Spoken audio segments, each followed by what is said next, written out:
اما بعد وفقنا اللہ وإیاکم بالعلم والعمل الصالح انشاءاللہ تعالی۔ یہاں پہ جو ہماری عبارت پہنچی ہے کہ ھذا ثم انہ ربما یؤید صحۃ الفضولی بل یستدل علیہا بروایات کثیرۃ وردت فی مقامات خاصہ مثل موثقۃ جمیل عن ابی عبداللہ علیہ السلام فی رجل دفع الی رجل مالا لیشتری به ضربا من المتاع مضاربۃ۔ ابھی تک جو گفتگو ہماری چل رہی ہے وہ فضولی کے صحیح ہونے کے متعلق ہے، اور ہم فضولی کی 3 قسمیں بنائیں، اور اس میں سے جو پہلی قسم ہے کہ کوئی کسی دوسرے کا مال بیچے خود اسی کی طرف سے، مالک کی طرف سے، اور اس کی طرف سے منع اور رد نہ آئی ہوئی ہو۔ اس میں مصنف نے جو کہا کہ یہ بیع جو ہے وہ بعد والی اجازت سے صحیح ہو جائے گی، یہ ایسا نہیں ہے کہ شروع سے باطل ہے، بلکہ صحت تعلیقیہ کے وہ قائل ہوئے، اور اس کے اوپر ابھی تک 4 دلائل کے بارے میں گفتگو ہوئی کہ جس میں سے مصنف نے سبھی کے اندر جو ہے وہ اشکالات پیدا کیے، سوائے پہلی دلیل کے کہ جو عمومات تھے، احل اللہ البیع اور تجارت عن تراضٍ والے جو عمومات تھے انہی سے تمسک کر کے بیع کو صحیح کیا۔ باقی جو عروہ کی روایت تھی اور محمد بن قیس کی صحیحت تھی اور نکاح فضولی والی جو روایت تھی وہ تو رد کیا، اس کے اندر اشکالات پیدا کیے۔ ابھی دلائل کی بات ختم ہوئی اور ابھی مؤیدات کی بات شروع ہو رہی ہے، مؤید اول، مؤید ثانی، اس طریقے سے۔ مؤید اور دلیل میں بھی فرق میں شروع میں ایک بیان ہوا تھا کہ مؤید اس وجہ سے فقہا کہتے ہیں کہ اس کے اندر ایک نقطہ ضعف ہوتا ہے، کچھ اس کے اندر تھوڑی سی مشکل ہوتی ہے کہ جس کی وجہ سے وہ دلیل کے طور پہ نہیں آ سکتی، لیکن اگر آپ کی اصل دلیل ایک ہے، موجود ہے، اس کے ساتھ اگر آپ ضعیف قسم کے مؤیدات بھی لیں تو اس کو کیا مل جاتی ہے، مزید طاقت مل جاتی ہے، اور مزید انسان اطمینان کی کیفیت کیا انسان کی بڑھ جاتی ہے۔ تو لہٰذا جو مؤید کہنے کا مطلب ہے کہ اس کے اندر نقطہ ضعف ہوتا ہے، کوئی نہ کوئی مشکل ہوتی ہے، اسی وجہ سے اسے کیا مؤید کہتے ہیں۔ تو اب مصنف کی عبارت بھی یہ ہے کہ ثم انہ ربما یؤید صحۃ الفضولی، کہ بعض کا تائید کی جاتی ہے فضولی کی صحت کے لیے، یعنی فضولی کی صحت کے اوپر تائید پیش کی جاتی ہے، بل یستدل علیہ، بلکہ تائید سے ہٹ کے استدلال بھی کیے جاتے ہیں، یعنی لوگ فقط تائید کے طور پہ نہیں لیتے بلکہ ان روایات سے استدلال بھی کر رہے ہوتے ہیں۔ کون سی روایات؟ وہ روایات کی کثیرت ان کے جو بہت زیادہ ہیں، اور واردت فی مقامات خاصۃ، اور خاص قسم کے موارد میں وارد ہوئی ہیں، یعنی وہ روایات ایسی ہیں کہ جو بیع فضولی کے متعلق وارد نہیں ہوئی، بیع فضولی سے ہٹ کے جو دیگر خاص مقامات ہیں وہاں پہ وارد ہوئی ہیں، لیکن ان روایات سے لوگ کیا کرتے ہیں، استدلال کرتے ہیں فضولی کی صحیح ہونے پہ۔ پہلی جو مؤید ہے وہ موثقہ ہے جمیل کی، اور یہ امام صادق علیہ السلام سے ہے کہ فی رجل، ایک ایسے بندے کے بارے میں کہ دفع الی رجل مالا، کہ جس نے دوسرے بندے کو کچھ پیسہ دیا اور کیا کہا کہ لیشتری بہ ضربا من المتاع، کہ تاکہ اس پیسے سے خریدے ضرباً ایک قسم، ٹھیک ہے، ایک قسم خریدے کس کی، من المتاع، سامان میں سے، اور یہ جو قسم خریدے گا سامان کی وہ بطور مضاربہ خریدے گا۔ مضاربہ کیا مطلب ہے کہ یہ قسم خرید کے پیسہ وہ آگے اس کو بیچے گا، کاروبار کرے گا، اور جو پروفٹ حاصل ہوگا وہ ہم آدھا آدھا کریں گے۔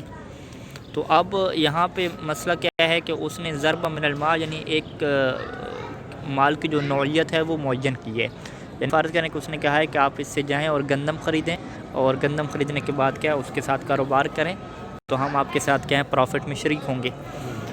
تو اب کیا ہوا کہ فاشترى غیر الذی امرہ، اس بندے نے خریدا غیر، اس کا غیر خریدا، یعنی وہ مال نہیں خریدا کہ الذی امرہ، کہ جس کا اس نے حکم دیا تھا، صاحب مال نے جو ایک خاص قسم کے مال کا، فرض کریں مثال کے طور پہ گندم کا، اس نے اگر گندم کا حکم دیا تھا تو اس نے گندم کے علاوہ کوئی اور چیز خرید لی، اور چیز خریدنے کے بعد کاروبار کیا، منافع آ گیا، تو اب کیا کریں جی؟ اس نے تو کہا تھا گندم خریدنی ہے، اور اس نے جا کے فرض کریں مالٹے خرید لیے۔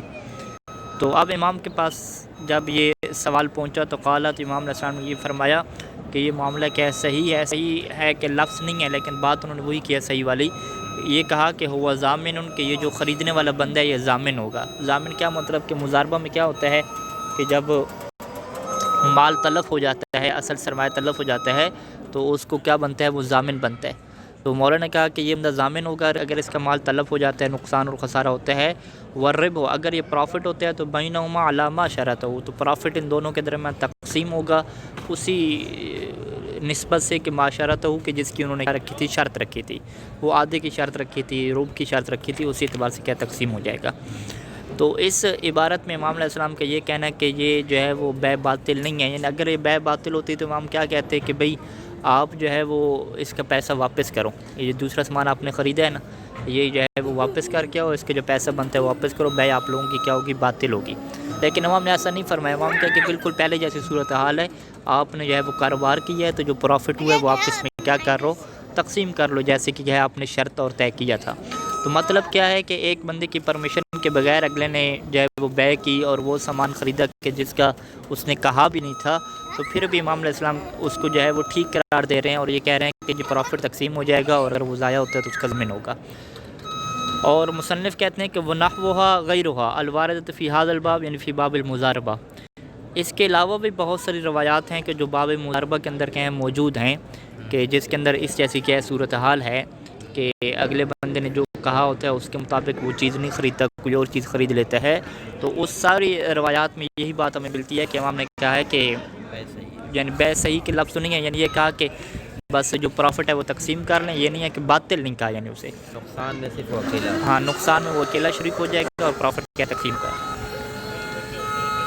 اب یہاں پہ یہ جو روایت ہے اس کے اندر اگر آپ دیکھیں تو اس روایت کے ایک ظاہر ہے، ظاہری معنی اس میں کیا ہے کہ یہ امام نے نہیں فرمایا کہ اگر اس نے اجازت دے دی تو پھر تمہارا کاروبار کرنا صحیح ہے اور جو پروفٹ ہوگا وہ دونوں میں تقسیم ہوگا، ایسا تو نہیں کہا، بلکہ امام نے کہا ہے کہ پروفٹ دونوں میں تقسیم ہوگا۔ یعنی کیا مطلب نکلتا ہے کہ چاہے وہ اجازت نہ بھی دے، جو اگلا بندہ ہے وہ پرمیشن نہ بھی دے اور وہ کہے کہ نہیں جی آپ میرا پیسہ واپس کریں، آپ نے بیع کیا ہے میری اجازت کے بغیر کی ہے، تو ایسی صورتحال بھی ہو تو پھر بھی ہم نے کہا کہ نہیں ایسا نہیں چلے گا۔ کیا چلے گا کہ وہ کاروبار اس کا ٹھیک رہے گا سارے کا سارا، پروفٹ میں آپ کیا ہوں گے، شریک ہوں گے، آپ کا جو پہلے والا معاملہ اور ایگریمنٹ تھا وہ باطل نہیں ہوگا، ختم نہیں ہوگا۔ یعنی کہنے کا کیا مطلب ہے کہ جو مالک ہے سامان کا، مال کا جو مالک ہے، اس کی اجازت کی یہاں پہ بات ہی نہیں کی گئی۔ اسے ہم کیا کہتے ہیں، مطلق کہتے ہیں، کہ چاہے وہ اجازت دے یا اجازت نہ دے، امام نے کہا کہ بھئی معاملہ آپ کا ٹھیک ہے، ٹھیک ہے، ایک یہ ظاہر ہے۔ اور اگر ظاہر سے ہٹ کے آپ دیکھیں تو آپ کہہ رہے ہیں کہ بھئی دیکھیں اجازت تو ہوئی ہوگی، ٹھیک ہے، کیوں بھئی وہ اس کا مال ہے، اس کی اجازت کے بغیر اس نے کوئی اور سامان خریدا ہے، حالانکہ وہ اس نے کہا بھی نہیں تھا خریدنے کا، یہاں اجازت ہوئی ہوگی، اور اجازت ہونا ہمیں تھوڑا قریب بھی لگ رہا ہے، چونکہ یہاں پہ کیا ہے، پروفٹ ظاہر ہوا ہے، پروفٹ آ جاتا ہے تو اگلے کہتے ہیں کہ چلو جی پروفٹ تو آ گیا، ہمارا مال بھی محفوظ ہے، اب خام کا کیا اپنے پیسے واپس لینے، ٹھیک ہے۔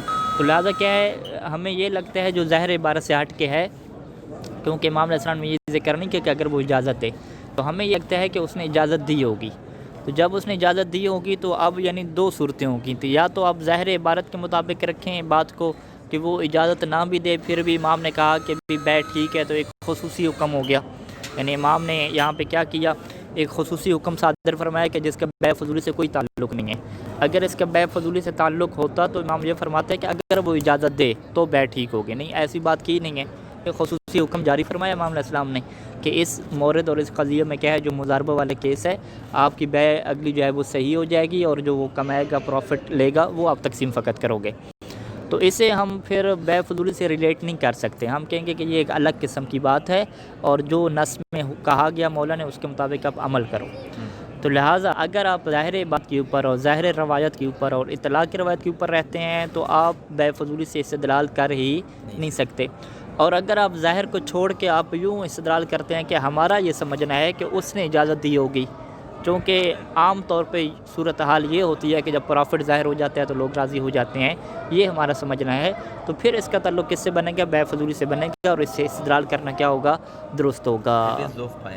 اب پھر بھی آپ نے ایک احتمال لیا نا، اور یہ قانون ہے ہمارے پاس کہ اذا جاء الاحتمال بطل الاستدلال، کہ جب ایک عبارت میں 3 4 احتمالات ہیں تو پھر آپ ایسے استدلال کر پا رہے ہیں، ٹھیک ہے۔ جس طرح وہ شہادت ثالثہ کے اوپر ایک روایت لے کر آتے ہیں کہ اس نے پوچھا کہ کیا میں ائمہ کے نام نماز میں لوں، تو امام نے فرمایا کہ اجملہم، اجمال سے کیا ہے، اجمالی طریقے پہ نام لے لو۔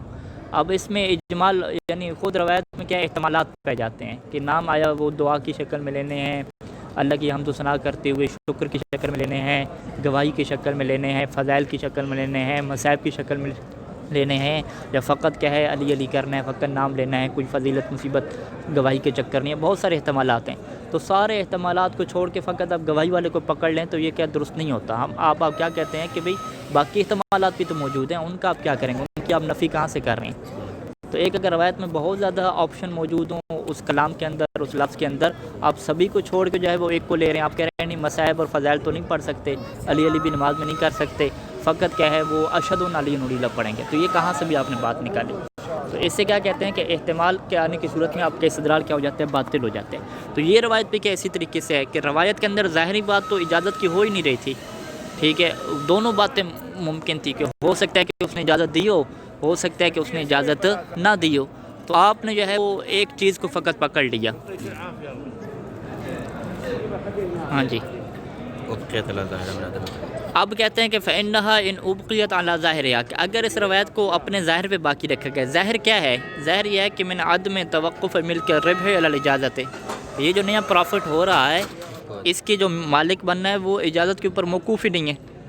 اس بندے نے اجازت نہ بھی دی وہ مالک نے تو پھر بھی وہ کیا ہے، رب کا مالک ہوگا، یعنی بے صحیح ہوگی. کما نصب الی ظاہر الاصحاب جیسا کہ اسی بات کو نسبت دی گئی ہے اصحاب کے ظاہری عبارات کی طرف. اور وعد ھذا تو اس صورت میں کیا ہو جائے گا، وعد ھذا اس کو ہم شمار کیا جائے گا. اس شمار کیا جائے گا کس سے، خارجا عن بیع الفضولی. اس مورد کو آپ بیع فضول سے خارج کیا تصور کریں گے، یعنی آپ کہیں گے کہ اس کا بیع فضول سے کوئی تعلق ہی نہیں ہے. ایک خصوصی حکم ہے کہ جس کا امام نے حکم دیا ہے کہ رب کو آپ نے کیا کرنا ہے، تقسیم کرنا ہے. تو عدہ ھذا خارج عن بیع الفضول بالنص، اس نص کی وجہ سے آپ اسے کیا کریں کہ بیع فضول سے نکال دیں. کہ آپ کہیں کہ بیع فضول کی بات ہی نہیں ہو رہی، بس ایک مضاربہ کی بات تھی تو امام نے کہا کہ اس میں اجازت کی ضرورت نہیں ہے، یہ رب کیا کریں گے آپ اس میں تقسیم کر لیں گے. کما فی المسالک وغیرہ جیسا کہ مسالک وغیرہ میں کیا یہی بات ہے. تو اگر آپ یہ والی بات کرتے ہیں تو پھر تو آپ استدلال نہیں کر سکتے، کیونکہ یہ پھر بیع فضول سے مسئلہ ہٹ جائے گا. یعنی یہ ایسا نہیں ہو رہا کہ بعد میں اجازت آ رہی ہے اور بیع صحیح ہو رہی ہو. تو پھر ہم کیا کہیں گے، ہم کہیں گے کان فیہا استئناس لحکم المسئلہ. لیکن اس کے باوجود بھی یہاں پہ جو اس مسئلہ فضولی کا جو حکم ہے نا، اس کے لیے ہم انس لے سکتے ہیں. ہم یہاں سے تھوڑا سا کیا ہے اشارہ لے سکتے ہیں. وہ اشارہ اور انس کیا ہے، من حیث عدم اعتبار اذن المالک سابقا. یعنی کم از کم امام نے جو یہاں پہ بیع کو صحیح کر دیا اور کہا کہ اب آگے چلو، آپ آگے پروفٹ وغیرہ کماؤ اور آدھا تقسیم کرو. اس سے یہ بات تو کم از کم واضح ہوگی کہ مالک کا پہلے اجازت کا ہونا ضروری نہیں ہے. اب بعد میں اس نے اجازت دی یا نہیں دی وہ ایک الگ موضوع ہے، اس کو آپ رہنے بھی دیں. کم از کم یہ بات تو کنفرم ہو گئی نا کہ کسی بیع کے صحیح ہونے کے لیے اذن مالک جو سابقاً ہے وہ ضروری نہیں ہوا کرتا. من حیث عدم اعتبار اذن مالک سابقاً فی نقل مال المالک الی غیرہ. کہ جب بھی آپ نے مالک کے مال کو کسی کی طرف ٹرانسفر کرنا ہے تو اس مالک کا ٹرانسفر کرنے سے پہلے، نقل کرنے سے پہلے اجازت کا سابق ہونا ضروری نہیں ہے. اب لاحق بعد میں ہو یا بعد میں ہو اس کو ہم چھوڑ بھی دیں تو ایک نقطہ تو ہمیں مل جاتا ہے، پہلے ہونا ضروری نہیں ہے. تو ہم بھی تو بیع فضولی میں یہ کہہ رہے ہیں کہ اذن سابق کیا ضروری نہیں ہے، اذن لاحق سے کیا کام چلا لیں، کافی ہو جائے گا. تو یہ اس سے کیا تھوڑا سا ہمیں کیا ایک استئناس ملے گا، ایک انس اور تھوڑا سا اشارہ ملے گا. تو یہ کیا ہے، پہلا احتمال ہے کہ اگر آپ روایت کو اپنے ظاہر پہ باقی رکھتے ہیں اور وہ بیع فضولی سے نکل جائے گی، لیکن اس نکلنے کے باوجود یہ کم از کم اشارہ اس کے اندر موجود ہے کہ اذن سابق کی ضرورت نہیں ہوتی. وَإِنْ حَمَلْنَاهَا یعنی وَإِنْ حَمَلْنَا هَذِهِ الرَّوَایَا، اور اگر ہم اس روایت کو اس بات کے اوپر حمل کریں کہ علی صورت رضا المالک بالمعاملۃ بعد ظہور الرب، کہ جب پروفٹ ظاہر ہو گیا تو مالک کیا ہے، معاملے کے اوپر راضی ہو گیا تھا. ٹھیک ہے، ہم اس کے اوپر عمل کریں جو کہ ظاہر عبارت کے خلاف ہے، لیکن پھر بھی ہم کہتے ہیں کہ نہیں، ہمارے پاس کچھ شواہد اور قرائن موجود ہیں کہ ہم یہ ثابت کر سکتے ہیں کہ یہاں پہ مالک کیا ہے، معاملے کے اوپر راضی ہوا ہے. وہ کیسے کہ کما هو الغالب، غالب یہی چیز ہے. غالب کیا ہے کہ جب بھی پروفٹ ظاہر ہوتا ہے تو سبھی لوگ راضی ہو جایا کرتے ہیں، سوائے چند ایک قسم کے لوگ کے جو ایک ہم کہتے ہیں کہ چڑچڑے مزاج کے جو لوگ ہوتے ہیں کہ جو کہتے ہیں جی ہمیں کوئی پروفٹ وغیرہ نہیں چاہیے، ہمیں تو اپنا پیسہ ہوتا ہے، جو ایسے خام کا ضد پہ جو اڑ جاتے ہیں. ٹھیک ہے، ان لوگوں کو نکال دیں. تو عام طور پہ جو باشعور اور اہل عقل لوگ ہیں ان کے یہاں کیا چلتا ہے کہ جب ان کا پیسہ بھی محفوظ ہو، پروفٹ بھی ہو رہا ہو، تو کون ہے جو اپنے پروفٹ پہ لات مارے گا؟ تو سارے راضی ہو جاتے ہیں. تو اس کا مطلب ہے کہ یہاں پہ مالک راضی ہوا ہوگا بعد میں. ٹھیک ہے جی، ایک یہ ہمارے پاس شاہد ہے غالب صورتحال کو دیکھ کے، اور دوسرا ایک اور شاہد بھی ہمارے پاس. وہ شاہد کیا ہے کہ مقتضی الجمع بین ھذا الاخبار، کہ یہ روایات ہمارے پاس مختلف ہو گئیں. ابھی یہ جو آپ روایت پیش کر رہے ہیں اس کا ظاہر کیا لگ رہا ہے کہ وہ اجازت نہ بھی دے تو بھی بے صحیح ہے اور پرافٹ کو واپس تقسیم کریں گے. یعنی کیا مطلب، کسی دوسرے کے مال کو آپ نے آگے نقل کر دیا اور اس کی اجازت کے بغیر کوئی چیز خرید لی اور اس کی اجازت کے بغیر بعد میں اس کی اجازت کے بغیر کیا اس کی بیع درست ہو جائے. ایک یہ روایت آپ کی یہ کہہ رہی ہے نا، جبکہ دیگر ہمارے پاس بہت ساری روایات ہیں جو یہ کہتی ہیں کہ بھی کسی کے مال کو آپ اس کی اجازت کے بغیر اس کے اذن کے بغیر نہیں دے سکتے. تو دونوں روایت میں کیا ہوگا، ٹکراؤ پیدا ہو گیا کہ وہ روایت کہہ رہی ہے کہ اگر آپ بغیر اجازت کے کسی کے مال کو کھاتے ہیں تو وہ باطل ہے، بیع حرام ہے. اور یہ والی روایت آپ کی کیا کہہ رہی ہے کہ بھی اجازت کے بغیر بھی آپ لے سکتے ہیں، بیع درست ہو جائے گی. تو دونوں میں ٹکراؤ ہو گیا. جب دونوں روایات میں ٹکراؤ ہو جائے تو وہاں پہ کیا کرتے ہیں، دونوں میں جم کرتے ہیں. ٹھیک ہے، تو جم کرنے کا مطلب کیا ہے کہ یہ جو آپ کو ظاہراً یہ لگ رہا ہے کہ مالک یہاں پہ راضی نہیں ہے، آپ اس کو حمل کس کے اوپر کریں کہ راضی ہو گیا تھا، تبھی دونوں روایت کا کیا ٹکراؤ ختم ہوگا. اگر آپ اس پہ عمل نہیں کرتے تو دونوں کا ٹکراؤ رہے گا. اور کلام معصوم میں کبھی کیا ہے اس طرح کا 90 سینٹی گریڈ کا کیا ہے ٹکراؤ ہوا ہی نہیں کرتا. لہٰذا اگرچہ وہ ظاہری صورتحال میں عبارت آپ کو یوں لگ رہی ہے، لیکن حقیقت میں آپ کو یہ ماننا پڑے گا کہ وہاں پہ اجازت ہے. تبھی تو جو قرآن کی آیات ہیں کہ آپ ایک دوسرے کا مال بغیر اجازت کے نہ کھاؤ، باطل طریقے سے نہ کھاؤ، ان چیزوں کی موافقت ہو سکے گی، وگرنہ تو یہ روایت تو قرآن کے خلاف بھی چلی جائے گی. اچھا، مقتضی الجمع بین ہذ ان اخبار کے درمیان جمع کرنا. ان اخبار سے کیا مراد ہے، یہ جو مضاربہ کے باب میں ہے کہ جس کا ظاہر کیا ہے کہ مالک نے اجازت نہیں بھی دی تو پھر بھی امام کہہ رہے ہیں کہ بیع کیا ہے درست ہے، اور بعد میں کیا کریں، مضاربے کی بنیاد پہ وہ پرافٹ کو تقسیم کریں. یہ والی اخبار ہوں گے کہ جس میں اجازت کی بات نہیں ہے. وہ بین ما دل، اور وہ اخبار کی جو دلالت کرتی ہیں کہ علی اعتبار رضا المالک، کہ بھئی مالک کا راضی ہونا ضروری ہوتا ہے فی نقل مالی، اس کے مال کو اگر آپ آگے دے رہے ہیں. اور وہ نہیں، اور وہ روایات کے جس میں منع کیا گیا ہے کہ عن اکل المال بالباطل، کہ آپ باطل طریقے سے کسی کا مال نہیں کھا سکتے، بلکہ قرآن کی آیات بھی اس بارے میں کیا موجود ہیں. تو یہ جم کا تقاضا ہے. مقتضی الجم کیا ہے کہ آپ اس کو حمل کریں کس صورت پہ کہ مالک معاملے کے اوپر راضی ہوا ہے. تو اس صورت میں کہتے ہیں کہ اندارجت المعاملۃ فی الفضولی. جو دوسری ہم نے حمل کی ہے نا کہ مالک راضی ہوا ہے، تو یہ پھر اب معاملہ کس کے اندر آ جائے گا، فضول کے اندر کیا ہے، اندراج ہو جائے گا. یعنی اگر آپ ظاہر عبارت کو لیں کہ جس میں کوئی اجازت کی بات نہیں تھی تو یہ فضولی سے ہٹ گیا. تو آپ نے کس سے تمسک کیا، نص سے تمسک کیا کہ امام نے اسپیشل کہہ دیا کہ اس طریقے سے ہم تعبداً کیا ماننے کے. اور اگر آپ اس کو رضایت مالک کے اوپر عمل کریں کہ مالک راضی ہوا ہے بعد میں، بھائی اس کی رضایت کے بغیر کیسے کام ہو گیا، تو پھر یہ کس میں جائے گا، معاملہ فضولی کا حصہ بنے گا. اور اندارجت المعاملۃ فی الفضولی وصحتها فی خصوص المورد وان احتمل کونه للنص الخاص الا انها لا تخلو عن تائید المطلب. اگرچہ اس معاملے کا صحیح ہونا فی خصوص المورد، اس خصوصی مورد میں، وان احتمل، اگرچہ یہ احتمال موجود ہے کہ کونه للنص الخاص، کہ یہ خاص نص کی وجہ سے، کہ یہ جو مورد ابھی ہے مضاربہ کا، کسی کے مال کو کیا ہے بیچ کے اس سے کمانا اور پروفٹ لینا، ہم یہ کہہ سکتے ہیں کہ ایک احتمال یہ موجود ہے کہ یہ بیع جو ہے، یہ جو خاص بیع فضولی آپ صحیح قرار دے رہے ہیں، یہ فقط اسی مورد میں کیا صحیح ہوتی ہے. ٹھیک ہے، آپ اس مورد سے ہٹ کے دیگر بیع فضولی جو کسی کی چیزیں بیچ دیتے ہیں آگے کماتے نہیں ہیں، اس کو بھی آپ کیا صحیح میں لے جائیں تو آپ اس کی طرف ہم نہیں لے کر جا سکتے. ٹھیک ہے، یعنی آپ کیا کریں، رب کی صورت میں ہاں آپ کہیں کہ یہ روایت مضاربے کے بارے میں وارد ہوئی ہے، اگلے نے کسی کا مال بیچا، اس کا مال محفوظ ہے، اس نے کمائی کیا آگے، پھر اسے پراپرٹی بھی دے رہا ہے، تو یہ فقط بیع فضولی جو صحیح ہو رہی ہے فقط اسی مورد میں کیا صحیح ہو رہی ہے. اس سے ہٹ کے آپ دیگر جو نکاح فضولی ہے، بیع فضولی ہے، جس میں کوئی رب وغیرہ نہیں کمایا جاتا، اس میں بھی آپ اس بات کو لے جائیں. یہ کیا ہے، ایک احتمال یہ موجود ہے کہ ممکن ہے کہ اس طرف آپ نہ لے جائیں. ایک خصوصی کیس ہے اور اس خصوصی کیس میں بیع فضولی کو کیا صحیح قرار دے دیا گیا ہے. ٹھیک ہے، یہ وان احتمل، اگرچہ یہ احتمال موجود ہے کہ کون والی نص الخاص، کہ یہاں پہ جو بیع فضولی صحیح ہو رہی ہے وہ ایک نص خاص کی وجہ سے ہے اور ایک مورد کی اور ایک مقام کی حیثیت ہے.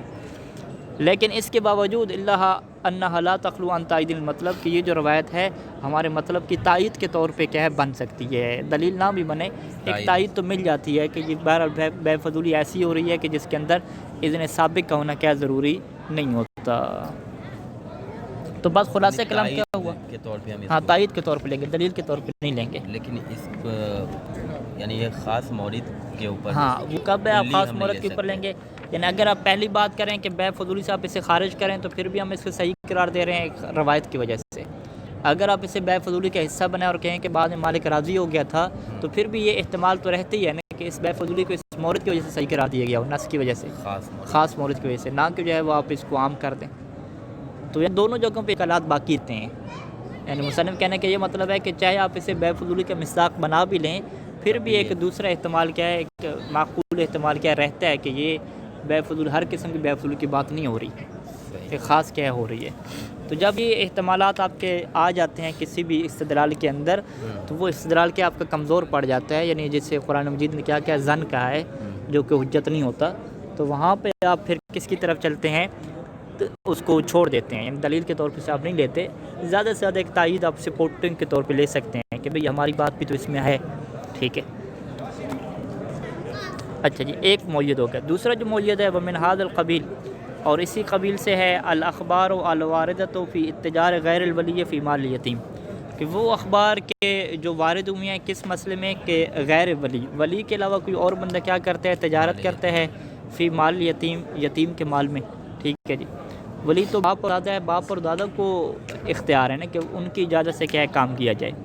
لیکن اب باپ دادا کے علاوہ فرض کریں کہ کیا کریں کہ اس کا جو چاچا وغیرہ ہے یا ماموں ہے وہ بچے کے مال کو کیا ہے بینک میں پڑا ہوا تھا تو وہ اس سے آگے کیا کرتا ہے، تجارت کرتا ہے. تو اس میں پھر امام علیہ السلام نے کیا فرمایا تھا کہ وَأَنَّ الرِّبْحَ لِلْيَتِيمِ، کہ یہ معاملہ بھی کیا ہے اس کو باطل نہیں کہا، بلکہ یہی کیا ہے کہ یہاں پہ جو پرافٹ ہوگا وہ یتیم کو ملے گا. ٹھیک ہے. اور باقی جو مال کے آپ کیا ہوں گے، ضامن ہوں گے. تجارت جو آپ نے کی ہے یتیم کے لیے، جتنا پرافٹ ہے وہ یتیم کے مال میں جائے گا اور اصل مال کی بھی آپ کیا رہیں گے، ضامن رہیں گے. یہ کیا حکم دیا. اب اس کے اندر صورتحال کیا ہے کہ یتیم کا مال ہے، اس کا جو اجازت دینے والا کون ہے، ولی ہے. اس کی اجازت کے بغیر یتیم کے مال کو بیچا گیا، بیچ کے اس سے کیا کمایا گیا، پرافٹ کمایا گیا. اگر یہ بے باطل ہوتی تو امام علیہ السلام کیا فرماتے کہ بے باطل ہے، لیکن امام نے ایسا نہیں فرمایا. امام نے کہا کہ نہیں، وہ اصل مال بھی ضامن ہوگا اور جو رب اس نے کمایا ہے وہ بھی کیا ہے، کس کا ہو جائے گا، یتیم کا ہو جائے گا. اس کا مطلب بیٹ ٹھیک ہوئی ہے نا، بیٹ ٹھیک ہوئی ہے تبھی تو کہا کہ پرافٹ بھی کیا اس کو مل جائے گا، یتیم. تو اب اس روایت کے اندر بھی جو ہے وہ آپ کو جو نظر آ رہا ہے وہ یہ نہیں نظر آ رہا کہ ولی نے اجازت دی ہے یا ولی نے اجازت نہیں دی. دونوں صورتوں میں ہم نے کہہ دیا کہ پرافٹ کس کا ہوگا، یتیم کا ہوگا. کہتے ہیں کہ فَإِنَّهَا إِنْ حُمِلَتْ عَلَى صُورَةِ اجازت الولی، اگر آپ اس روایت کو حمل کریں کس بات کے اوپر کہ ولی نے کیا اجازت دی ہوگی. یہاں پہ کما و صریح جماعت، جیسا کہ ایک جماعت نے بالکل واضح انداز میں یہ کہا ہے کہ ولی نے اجازت دی ہے وہاں پہ تبع لشہید، شہید کی کیا اتباع میں. تو کان من افراد المسلط، تو یہ جو پھر بنے گی یہ روایت کس سے بنے گی، من افراد المسلط، جو مسئلہ فضولی ہے اس کے کیا افراد میں شامل ہوگی. مسئلہ فضولی میں بھی کیا ہوتا ہے کہ وہ اجازت دیتا ہے نا دوسرا بندہ. تو اس صورت میں اگر آپ اس کو اجازت ولی والی صورت پہ حمل کرتے ہیں تو یہ پھر ہمارا کیا مسئلہ بنے گا. وَإِنْ عُمِلَ بِإِطْلَاقِهَا، اور اگر آپ اس کے اطلاق کے اوپر عمل کرتے ہیں، یعنی آپ کہتے ہیں کہ ولی اجازت نہ بھی دے تو پھر بھی امام نے بیع کو ٹھیک قرار دیا اور کہا کہ پرافٹ کیا یتیم کو دے دیں، مال بھی اسے یتیم کو دے دیں. کمان جماعت ممن تقدم، جیسا کہ شہید سے پہلے والی جماعت ہے ان کا یہی کہنا ہے کہ یہ جو ہے وہ مطلق ہے. تو خرجت عن مسئلۃ الفضول، اب اس کا جو تعلق ہے وہ مسئلہ فضول سے نہیں بنے گا. ٹھیک ہے. لیکن اس کے باوجود لیکن یستأنس بہا لہا، اس جو ہے وہ روایت صاحب ایک اشارہ لے سکتے ہیں لاکھ اس کے لیے، مسئلہ فضولی کے لیے، یعنی صحت فضولی کے لیے آپ ایک اشارہ لے سکتے ہیں بالتقریب المتقدم، اسی طریقے سے کہ جو ہم نے پہلے بیان کیا تھا. وہ طریقہ کیا تھا کہ کم از کم یہ تو کنفرم ہے کہ اذن سابق کی کیا ضرورت نہیں ہے. اس روایت کے اندر آپ جو بحث صحیح ہو رہی ہے چاہے وہ اجازت کی وجہ سے صحیح ہو رہی ہے یا بغیر اجازت صحیح ہو رہی ہے بعد میں، لیکن یہ کنفرم ہے کہ پہلے والا کیا اذن موجود یہاں پہ نہیں ہے. تو ایسے ہے بھی آپ کے سامنے آ گئی کہ جس میں اذن سابق نہیں ہوا کرتا پھر بھی وہ ٹھیک ہو جاتی ہے. تو بے فضولی میں تو یہی ہوتا ہے کہ پہلے پرمیشن نہیں ہوتی، بعد میں ہوتی ہے. تو لہٰذا اس سے یہ آپ کو ایک عنصر اشارہ مل جاتا ہے کہ پہلے والی پرمیشن کا جو دعویٰ کیا جا رہا ہے نا یہ غلط ہے، کہ پہلے پرمیشن ہونا کیا ضروری نہیں ہے. اچھا، ایک اور احتمال بھی موجود ہے. وہ احتمال کیا ہے کہ بھئی آپ اسے بے فضولی کا مصداق رکھیں اور آپ کہیں کہ یہاں پہ اجازت دی گئی ہے، لیکن وہ اجازت کس نے دی ہے، وہ امام علیہ السلام نے اجازت دی ہے. ٹھیک ہے. ہم کہیں گے بھئی امام اجازت دینے والے کون ہوتے ہیں، ہم کہتے ہیں اصل ہیں تو امام ہی ہیں نا، جن کے پاس کیا ہے الہی اجازت موجود ہے، جو یتیم کے مال کے علاوہ سب کے کیا مال کے مالک ہیں. تو اب صورتحال اور کیس کیا بن رہا ہے کہ امام کی اجازت کے بغیر کیا ہے اس بندے نے یتیم کے مال کو بیچ دیا. اب آ کے امام سے پوچھ رہے تو امام یہ جو فرما رہے ہیں کہ رب کس کو ملے گا، یتیم کو ملے گا، یہ امام کا فرمانا گویا کیسے ہے کہ ایک مالک کیا دے رہا ہے، اجازت دے رہا ہے. ٹھیک ہے جی. جب مالک اجازت دے رہے ہیں تو اب یہ صورتحال کس میں جائے گی، بے فضولی میں جائے گی نا. تو لہٰذا آپ کے سامنے یہ جو پہلے والا احتمال تھا نا کہ آپ کہہ رہے تھے کہ مطلق ہے بات، آپ اس کو ختم کر دیں. ہم کہتے ہیں کہ نہیں، یہ مطلق بات نہیں ہے کہ بھئی وہ اجازت نہ بھی دے تو بحث صحیح ہو رہی ہے. یعنی آپ یہ کہہ رہے تھے کہ یہ مسئلہ فضولی میں درج نہیں ہوگا. ہم کہیں گے نہیں، یہ ہر صورت میں مسئلہ فضولی میں رکھیں. بھئی مسئلہ فضولی میں کیوں رکھیں؟ کیونکہ بھئی مالک اجازت دے رہا ہے. کون سا مالک؟ امام علیہ السلام مالک، یعنی امام بطور مالک اس سے اجازت دے رہے ہیں. تو لہٰذا یہ فضولی میں جائے گا. جب یہ فضولی میں جائے گا تو آپ کا استدلال بالکل ٹھیک ہو جائے گا، کسی قسم کی اس میں کوئی مشکل نہیں ہے.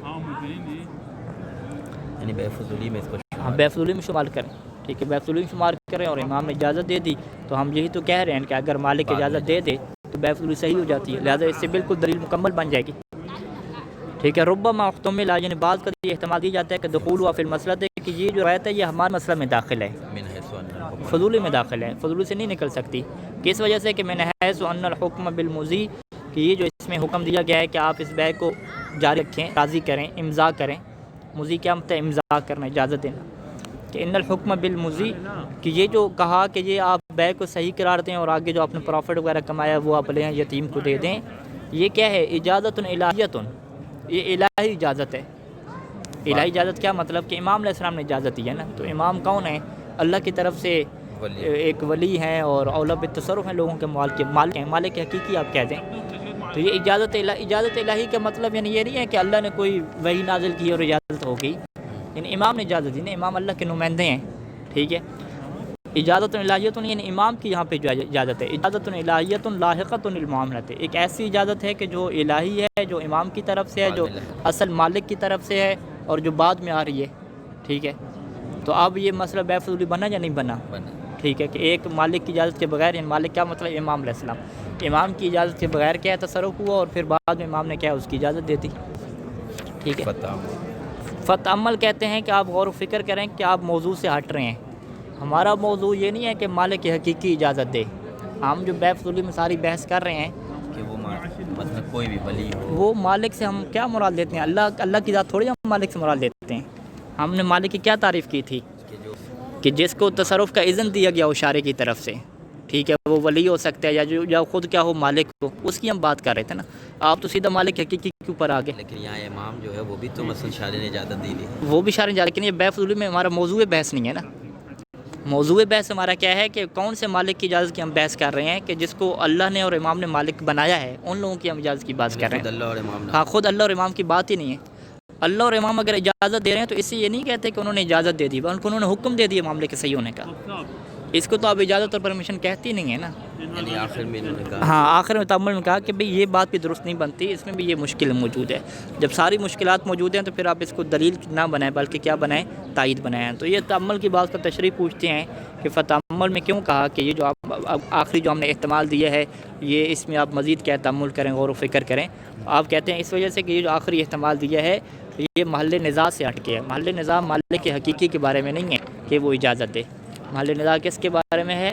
مالک مجازی کے متعلق ہے کہ جس سے اللہ نے کیا اجازت دی ہوئی ہے، جو امام اور اللہ کے علاوہ ہیں.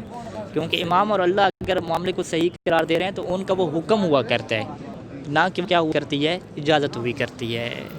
لہٰذا آپ اس چیز کو جو ہے وہ جوڑ نہیں سکتے بے فضولی کے ساتھ. دو تائیدیں ہوگی اور تیسری جو تائید ہے پھر ایک تیسری روایت ہے.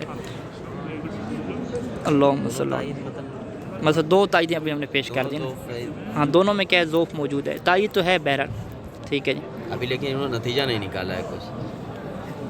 ہاں، ابھی تائید سے مثلا انہوں نے استفادہ ایسا تائید سے بطور تائید کی استفادہ کیا ہے. یعنی یہ اشکال بیان کر کے دلیل پیش کیا ہے. ہاں، انہوں نے اس سے نتیجہ نہیں نکالا ہے.